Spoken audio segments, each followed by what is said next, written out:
And the issues at the top of Biden's foreign policy agenda were the coup in Myanmar, discussions with Russia and relations with China. Biden has warned of advancing authoritarianism in Russia and China. On Russia, Biden said the days of the United States rolling over in the face of Russian activities are over. Biden has called for an immediate and unconditional release of Putin critic Alexei Navalny, emphasizing on Navalny's rights under the Russian constitution. That the days of the United States rolling over in the face of Russia's aggressive actions, interfering with our elections, cyber attacks, poisoning its citizens, are over.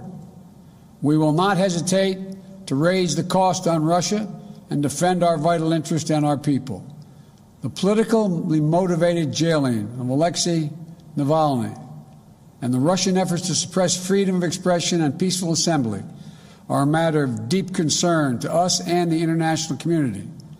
Mr. Navalny, like all Russian citizens, is entitled to his rights under the Russian Constitution.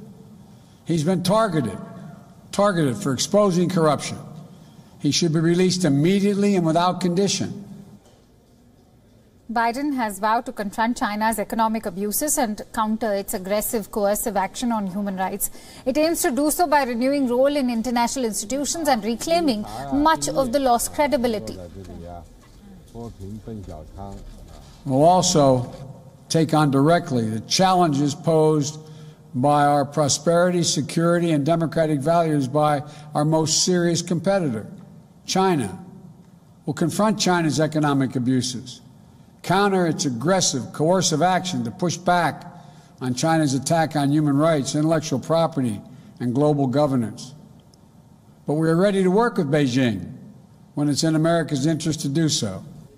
Now, earlier during the day, we spoke with WION's correspondent Kate Fisher, who has been reporting for US from Washington, D.C. with all the latest. Let's listen into her inputs. Well, I think it's a huge change, in fact. Usually when we move from administration to administration in the US, there isn't a huge difference in the way that America will behave on the world stage. But of course, we've just finished with 4 years of Donald Trump in charge, and Joe Biden has made it very clear that he is going to do things completely differently to his predecessor when it comes to interacting with the world's nations. He does not see America as being on its own, as isolationist. He wants to get back into multilateral institutions. He wants to get back to supporting and cooperating with America's allies. And he knows he has a lot of work to do because many of those relationships were strained under the previous administration. So this will be also a big test on countries like Russia, where Donald Trump did not stand up to Vladimir Putin. In fact, he seemed to rather be in awe of him. Joe Biden saying that that is going to change completely under him. The days of the US rolling over to Russia are over, he says. And he also called for the freeing of Alexei Navalny, who's been jailed, a political opponent of Vladimir Putin, jailed in Moscow. He said that he's demanded his release immediately. Very strong words against Russia. And that's a big change from how Donald Trump may have dealt with that situation. WION is now available in your country. Download the app now. Get all the news on the move.